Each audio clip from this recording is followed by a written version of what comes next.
Hello everyone, I am Dheeraj. Welcome to our online classes. आज हम discuss कर रहे हैं हमारा इलस्ट्रेशन 28। ये आरबीएससी का है। वैसे ये आरबीएससी हो चाहे सीबीएसई हो, आप दोनों के लिए ही ये हेल्पफुल है क्योंकि यहाँ पर फॉर्मूलाज में कोई चेंजेस नहीं है। सिंपल चीज़ें हैं आपको देखनी है। इस वीडियो में हम डिस्कस कर रहे हैं कि किस तरीके से कैलकुलेट करते हैं हमारे प्रॉफिटेबिलिटीज के रेशियोज को। देखो आपके सामने क्वेश्चन है इलस्ट्रेशन 28। एडवाइजर का भी ये सेम है और ये बुक में भी आपके आरबीएससी में मिलेगा और सीबीएसई वालों के लिए भी इम्पोर्टेंट है। तो कोई ऐसा ना समझे सेपरेटली कि सिर्फ आरबीएससी के लिए है, दोनों के लिए इक्वलेंट है। आपको इससे बहुत अच्छा क्लियर होगा कॉन्सेप्ट प्रॉफिटेबिलिटी का। Calculate following ratios: current ratio, profitability ratio. Profitability ratio के अंडर कितने रेशियोज आते हैं? 5। GP ratio, operating profit ratio, operating cost ratio, net profit ratio और return on investment student. Current ratio का formula current assets upon current liability. Question में current assets given है CA 3 lakh, current liability given है 2 lakh. 3 lakh divide by 2 lakh equal to 1.5। Ratio one हमने हमारी मर्जी से लगाया है। ये आपका करंट रेशियो आ गया। नेक्स्ट प्रॉफिटेबिलिटी की मैंने रेशियो लिख दिए। एक रेशियो नहीं लिखा, वो मैं बाद में लिखूंगा। फिलहाल अभी मैंने ये लिख दिया। मैंने जीपी का फॉर्मूला लगाया। जीपी का फॉर्मूला है सेल्स माइनस सीओजीएस। सेल्स है 10 lakh but COGS is not given, तो वर्किंग नोट 1 मैंने लगाया सीओजीएस का।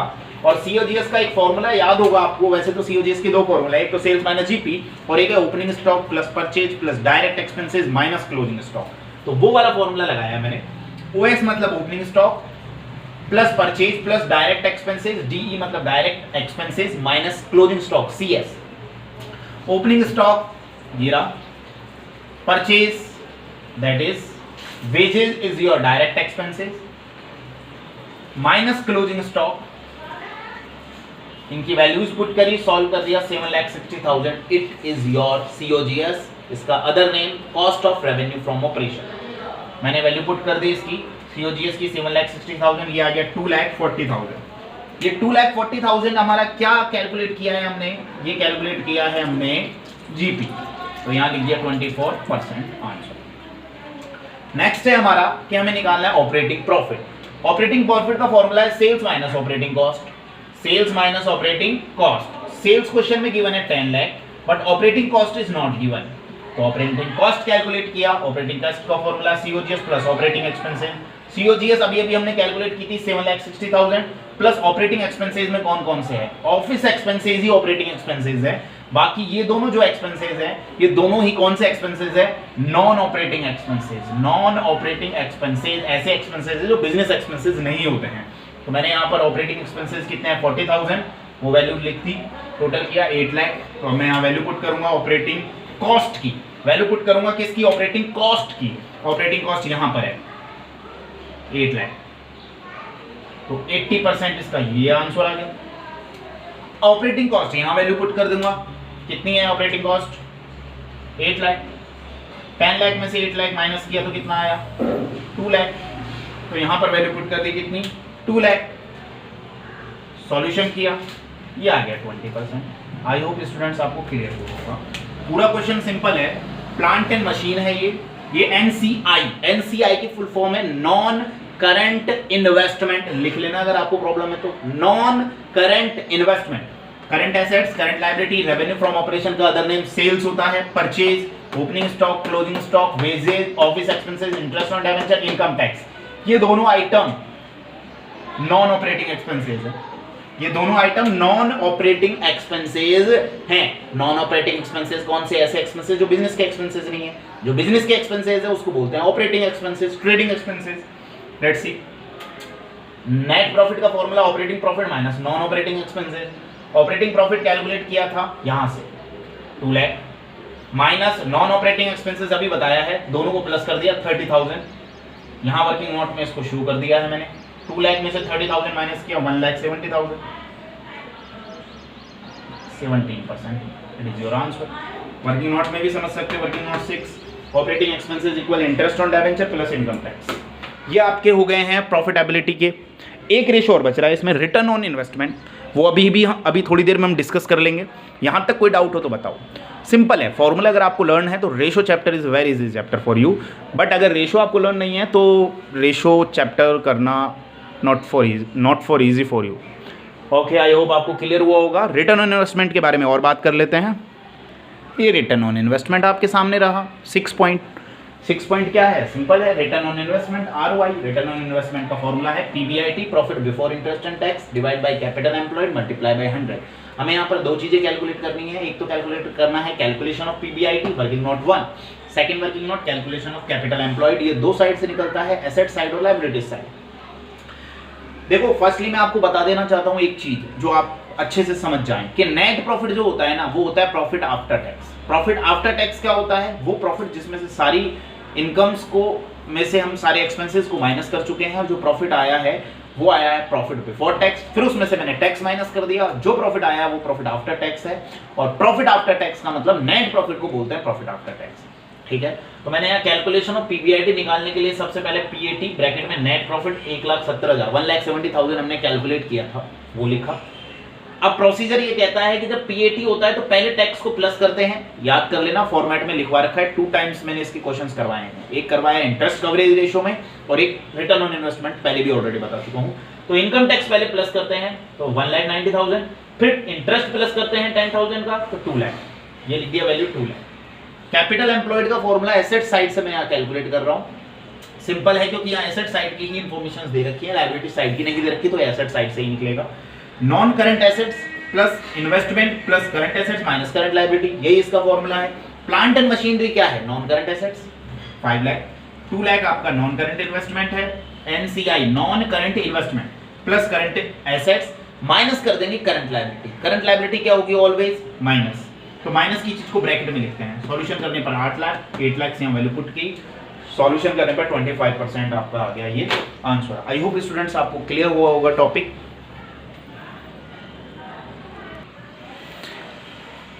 ये आपके सामने इलस्ट्रेशन क्वेश्चन नंबर 9 है। कैलकुलेट EPS, DPS और डिविडेंड पे आउट रेशियो। हमें 3 कैलकुलेट करना है।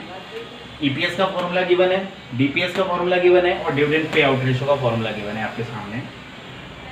अब हमें क्या करना है, सिर्फ फॉर्मूले बेसिस पर इस चीज को सॉल्व करना है। जैसे फॉर्मूला क्वेश्चन में गिवन है,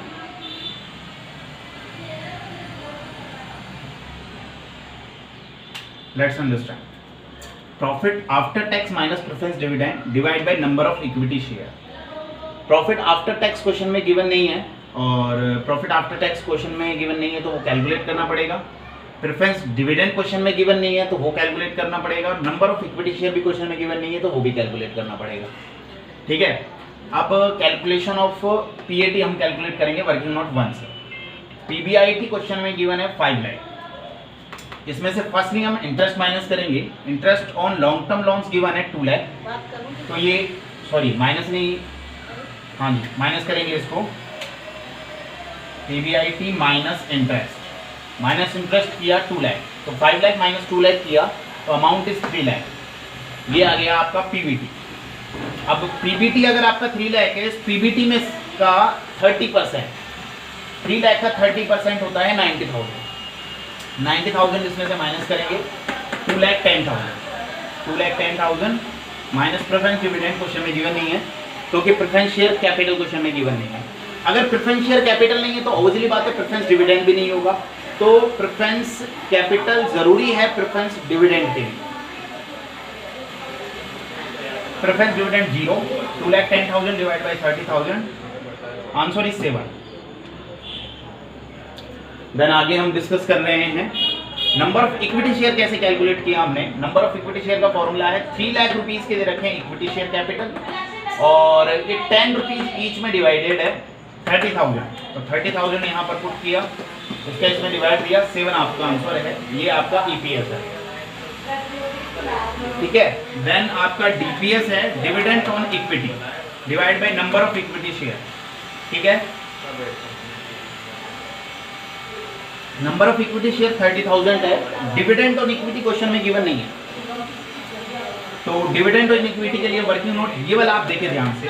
देखो मैं आपको एक्सप्लेन करना चाहूंगा, प्रॉफिट आफ्टर टैक्स क्वेश्चन में कितना गिवन है, प्रॉफिट आफ्टर टैक्स है 2,10,000, 2,10,000 है प्रॉफिट आफ्टर टैक्स। प्रॉफिट जो होता है ना, इनकम में से एक्सपेंसेस को माइनस करते हैं तो प्रॉफिट आता है।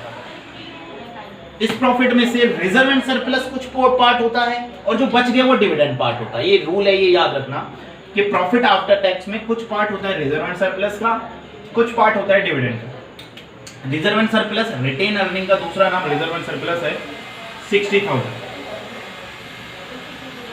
तो रिमेनिंग अमाउंट बचा 1,50,000।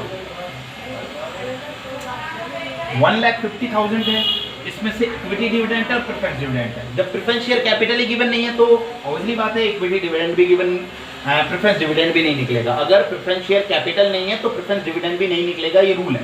तो ये 0 है। अगर ये 0 है तो ये पूरा की पूरा इक्विटी डिविडेंड है 1,50,000।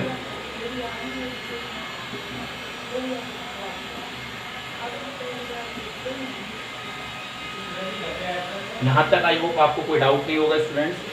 नेक्स्ट हम डिस्कस कर रहे हैं यहाँ पर कि how will be calculated dividend pay out ratio. Dividend pay out ratio का फॉर्मूला हम पुट करेंगे और जो भी आपका आंसर है वो हम निकालेंगे। तो EPS है 7, DPS है 5 मल्टीप्लाई 100। तो इसका जब सॉल्यूशन करेंगे तो ये आएगा 71.43%।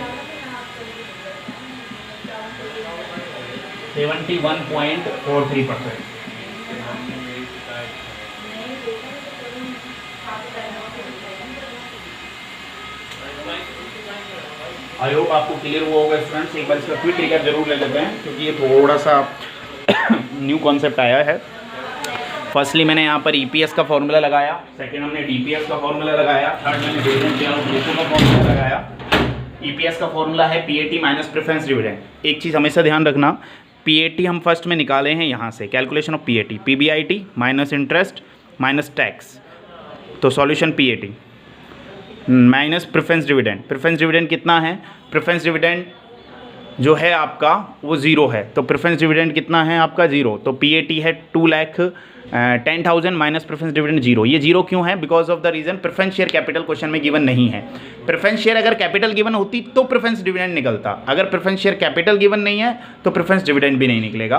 तो प्रेफरेंस डिविडेंड है 0, 2,10,000 divide by 30,000 that amount is 7। Dividend number of equity share easy simple सी चीज़ है भाई, 3 लाख रुपये की इक्विटी शेयर कैपिटल है। अगर 10 रुपये का एक शेयर है तो 3 लाख को डिवाइड देंगे 10 रुपये से, तो 30,000 नंबर ऑफ इक्विटी शेयर मैंने यहाँ पर कैलकुलेट किया है आपके सामने। तो इसका इसमें डिवाइड दिया तो 7 आ गया। DPS का फॉर्मूला डिविडेंड ऑन इक्विटी। ये dividend on equity first time आया है, इसको अच्छे से एक्सप्लेन कर देता हूँ। हमेशा प्रॉफिट आफ्टर टैक्स में से हमें 2 चीज़ों का पेमेंट करना होता है, एक तो रिजर्व एंड सरप्लस का और एक डिविडेंड। मतलब इसमें से कुछ शेयर तो रिजर्व एंड सरप्लस में जाता है, कुछ शेयर डिविडेंड में जाता है। रिजर्व एंड सरप्लस में कितना जाता है? रिजर्व एंड सरप्लस में लिख रहे रिटेन्ड अर्निंग, ठीक है। रिटेन अर्निंग है 60,000, 2,10,000 में से 60,000 माइनस किया तो 1,50,000 ये डिविडेंड है। प्रेफरेंस डिविडेंड 0 है, इक्विटी डिविडेंड 1,50,000 है। तो इस 1,50,000 को यहाँ पुट किया, नंबर ऑफ इक्विटी शेयर 30,000 है, सॉल्यूशन किया 5 आंसर है। Dividend pay out ratio DPS upon EPS multiply by 100, solution किया, सॉल्व किया, आपका आंसर आ गया। Thank you so much.